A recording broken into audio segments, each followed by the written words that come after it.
Medical కాలేజీల చుట్టూ కొన్ని వారాలుగా ఏపీలో పొలిటికల్ వార్ నడుస్తోంది. ప్రభుత్వంపై విమర్శలు చేస్తోంది. వైసీపీపై ఇటీవలే స్పీకర్ అయ్యన్న పాత్రుడు సవాల్ విసరడంతో ఇప్పుడు ఏకంగా జగన్ రంగంలోకి దిగారు. దీంతో ఈ అంశం నెక్స్ట్ లెవెల్కి వెళ్లిపోయింది. మెడికల్ కాలేజీలను త్వరగా పూర్తి చేసి ప్రజలకు అందుబాటులోకి తెచ్చేందుకే పీపీపీ విధానమంటూ ప్రభుత్వం ముందుకు సాగుతుంది. అయితే ప్రైవేటు వాళ్లకు ప్రభుత్వ కాలేజీలను అమ్మేస్తున్నారంటూ వైసీపీ విమర్శలు చేస్తూనే ఉంది. ఈ క్రమంలో వైసీపీకి సవాల్ విసిరారు speaker Ayyanna Patrudu. Medical college ఉందా, అక్కడ జీవో ఉందా? మెడికల్ కాలేజ్ జీవో ఉందా చెప్పదనా? మెడికల్ కాలేజ్ లేదండి, ఆర్డరే లేదు. రమ్మని దమ్ముంటే ఎవడని రమ్మని మాట్లాడుతున్నాను. మెడికల్ కాలేజ్ ఆర్డరే లేదు గవర్నమెంట్ లో. మా వాడు మెడికల్ కాలేజ్ తెచ్చి వెళ్ళిపోతే ఆఫ్ చేసి అంటాడు. అది ఆర్డర్ లేదురా బాబు, చూపించు.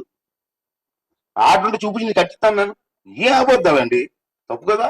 అదే నర్సీపట్నం వేదికగా పోరుబాట పట్టారు వైసీపీ అధినేత జగన్. ఈ నెల 9న నర్సీపట్నం మెడికల్ కాలేజీను జగన్ సందర్శించబోతున్నారు. మాజీ మంత్రి కురసాల కన్నబాబు ఆధ్వర్యంలో ఈ ఏర్పాట్లు జరుగుతున్నాయి. ఈ సందర్భంగా ప్రభుత్వ తీరుపై విమర్శలు చేశారు వైసీపీ నేతలు. అడ్డదిడ్డంగా మాట్లాడే వాళ్ళకి ఏం కనబడవు. ఒకసారి వస్తే స్పీకర్ గారు కానీ ఇతర నాయకులు కానీ వెళ్ళి చూస్తే ఆ బిల్డింగ్లు ఎందుకు కడుతున్నారో తెలుస్తుంది.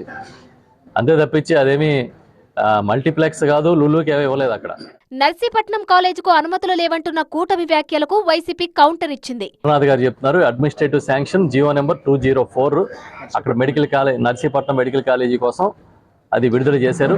మొట్టమొదటి దానికి అనకాపల్లిలోనే స్థలాన్ని కేటాయించి ఇక్కడ నిర్మాణం చేయాలనుకున్నప్పుడు కొన్ని అనివార్య కారణాల వల్ల ఆటంకాలు రావడంతో తిరిగి మళ్ళీ దాన్ని నర్సీపట్నాన్ని మార్చిన విషయం కూడా ఆ రోజు ప్రజా సంబంధ వ్యవహారాలు తెలిసిన ఎవరికైనా సరే తెలుస్తుంది.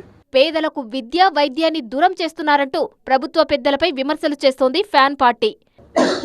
పూర్తిగా అన్ని ప్రైవేట్ పరం, అంటే ఈ ప్రభుత్వం ప్రజాప్రభుత్వమా ప్రైవేట్ ప్రభుత్వం అనేటువంటి విధంగా వారి నిర్ణయాలన్నీ ఉన్నాయి. అయితే మెడికల్ కాలేజీలు ప్రైవేటు పరం చేయడం లేదంటోంది ప్రభుత్వం. పబ్లిక్ ప్రైవేటు భాగస్వామ్యంతో నిర్మిస్తామంటోంది. మేము చెప్తాం స్పష్టంగా, ప్రైవేటు పరం చేయడం లేదు. మెడికల్ కాలేజీ నిర్మాణాన్ని చేస్తున్నాం. పేదలకు ఇచ్చేటువంటి సీట్లు ఎక్కడ కూడా నష్టపోకుండా మేము ప్రభుత్వ పరంగా అన్ని సీట్లు పెరుగుతున్నాయి. పేదలకి ప్రభుత్వ సీట్లు కూడా మేము ఇచ్చే పరిస్థితిలో ఉన్నాం. ఎక్కడా కూడా ఎటువంటి ఇబ్బందులు లేవు. నర్సీపట్నం మెడికల్ కాలేజీ కూడా పీపీపీ పద్ధతిలో ఇవ్వాలని ప్రభుత్వం భావిస్తోంది.